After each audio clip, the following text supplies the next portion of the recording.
So guys, ito yung one of my favorite sneakers. This is the Project Rock 3. And kitang-kita nyo naman, sobrang bugbog siya. You take a look at the upper, it's all dirtied up.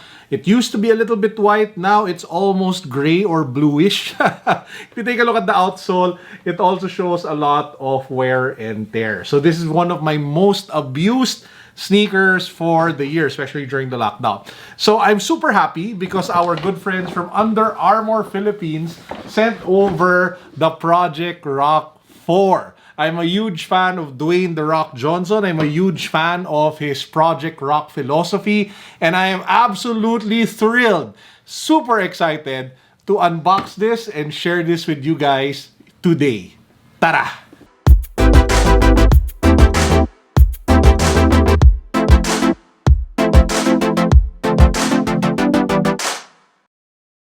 So this is what the box looks like. You have the Brahma Bull and then Dwayne Johnson's or The Rock signature over here. Yan yung logo ni Dwayne The Rock Johnson when he was The Rock in WWE.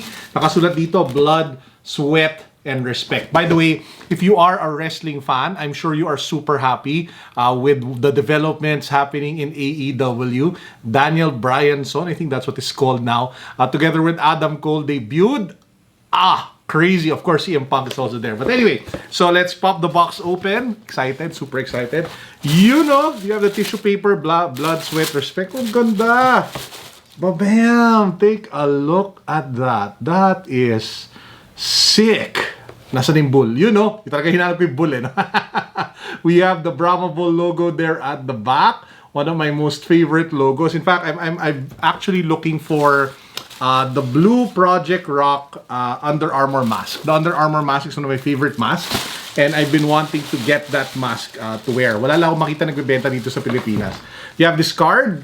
Same, Brahma Bull logo with the signature. Ano ba yung kinaganda na sapatos na to? Unang-una sa lahat, for working out and even light running, it should do well. Number one, it uses the tri-base technology of Under Armour, which gives you amazing stability. Lalo na if you are weightlifting or you're doing like simple bodyweight training.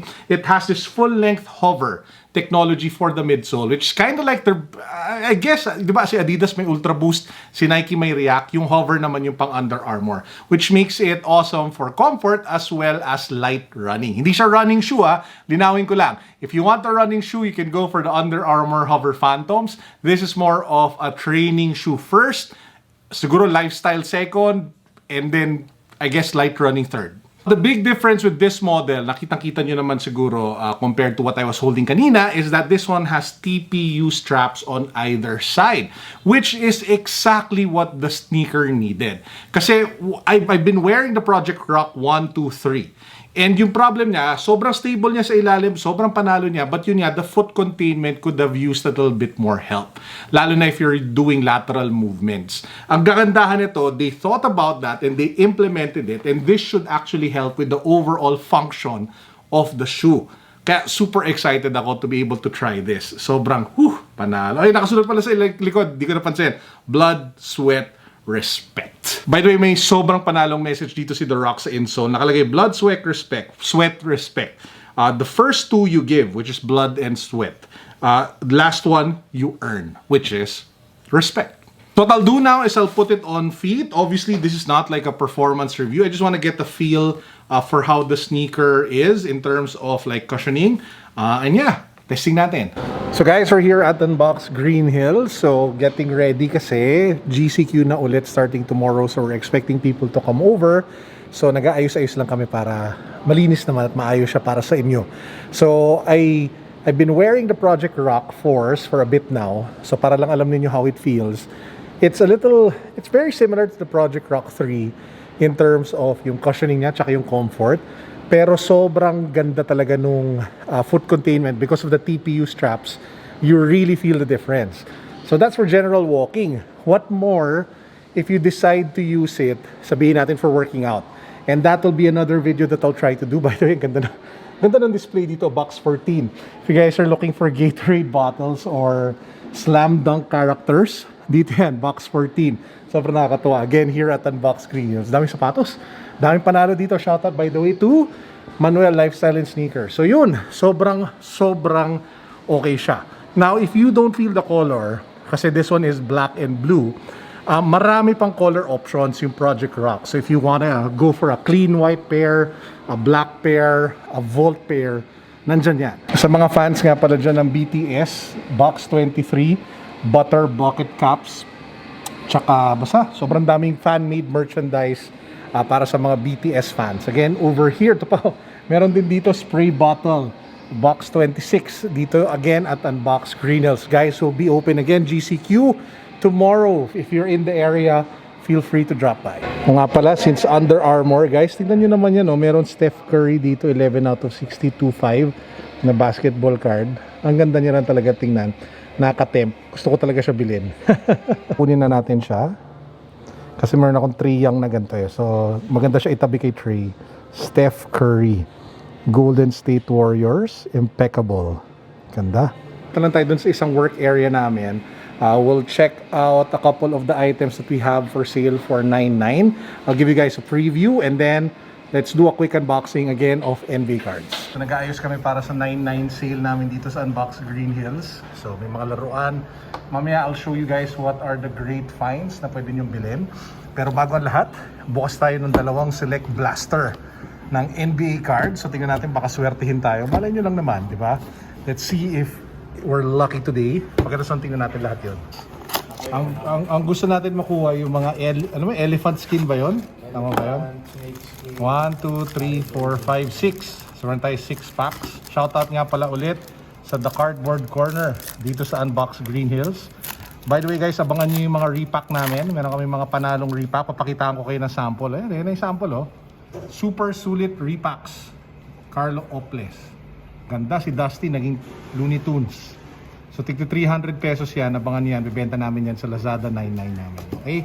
So Malakay Flynn, rookie card, Bogdan Bogdanovic, Jonathan Isaac. Tapos meron tayong selection RJ Hampton.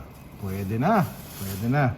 Malakay Flynn. Ang dami na akong kolekta kay Malakay Flynn eh, no? Bakit ba? Magaling ba yan, Felix? Yeah, Larry was traded to Miami and Dragic might be to go to Miami. So he's going to get a lot of playing time? Yeah. Maging starter bigla si Kuya. Kaya paano kaya yung side PC ko? Kailan siya magkakaroon ng playing time, no? Si Onyeka.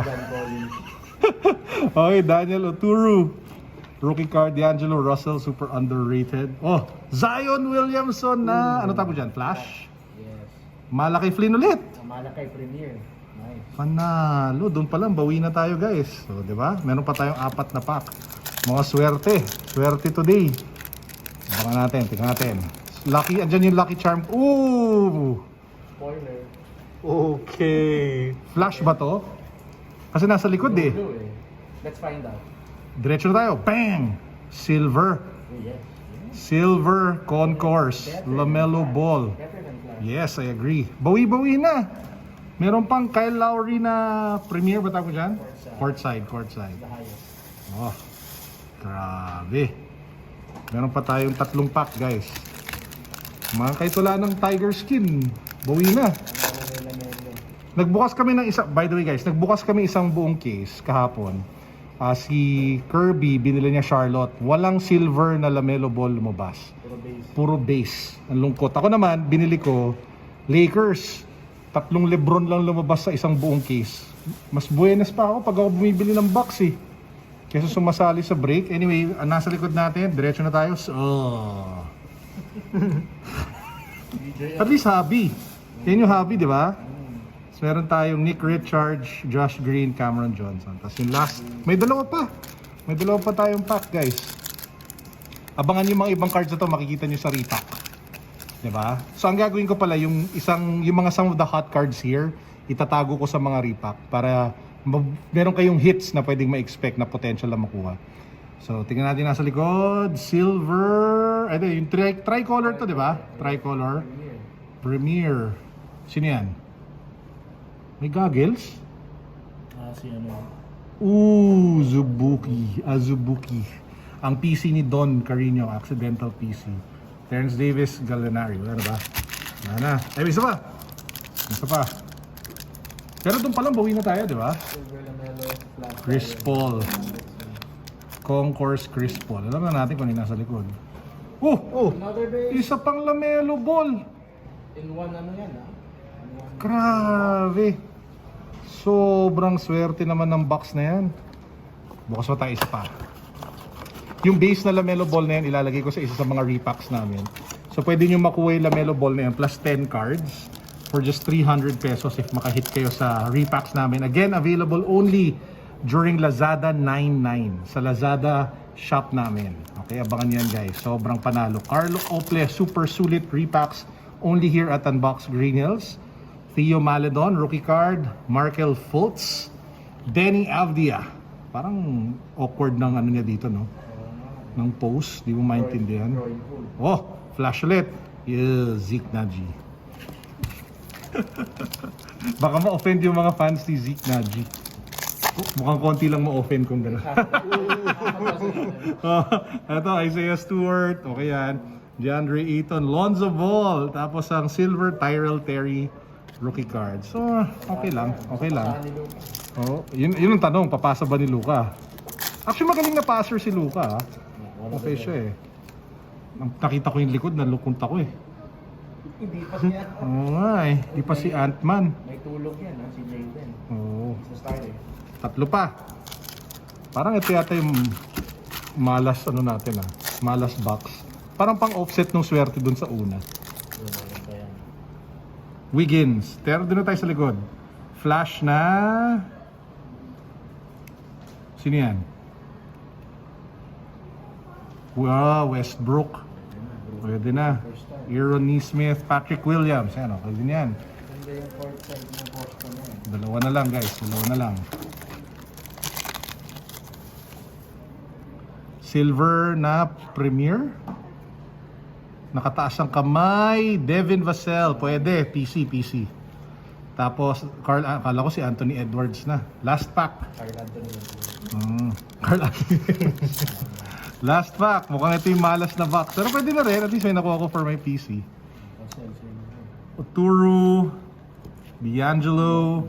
Poku. Ganda. Poku Premier. And... Sino yan? Nakita niyo ba yung noong yan? Kulot na kulot oh. Siguro stress na stress siya. Elton Brand na isip ko. Ito yung trade. Oh. Sino yung mata niyan? Aldridge. Wala Marcus Aldridge. Net. Kaya kung ako kayo, make sure to check out our super sulit repacks. 300 pesos lang. Kasi itong box na to, 5.5. Ito, 300. O, di ba? Winner. Meron lang ako share sa inyo. We have our super sulit repacks over here.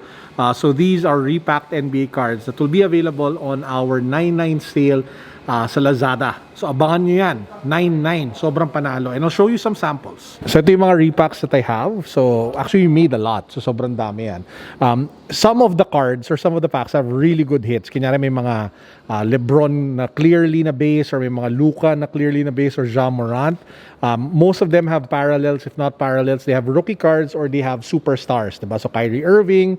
Tas dito sa likod nandiyan si Shai. Dito Joel Embiid. Tas meron kang Tyrese Maxey na rookie card. So dyan pala bawing-bawi ka na sa 300 pesos mo. 10 cards yan per pack. Allen Iverson. Meron dito tayo Giannis Giannis base. Tapos dito sa likod meron tayong Chris Paul. And madami pa yan. As in sobrang dami guys. May Kawhi, Derrick Rose, Court Kings, Steph Curry na base. Diyan sa harap, tas sa likod may Ben Simmons ka pa. We have ito, sobrang ganda, Zion Williamson na base. Court King sa harap. Tas sa likod, meron kang Draymond Green. So we have a really good variety. Ito, Steph Curry, base prism. Diba? Sobrang okay siya.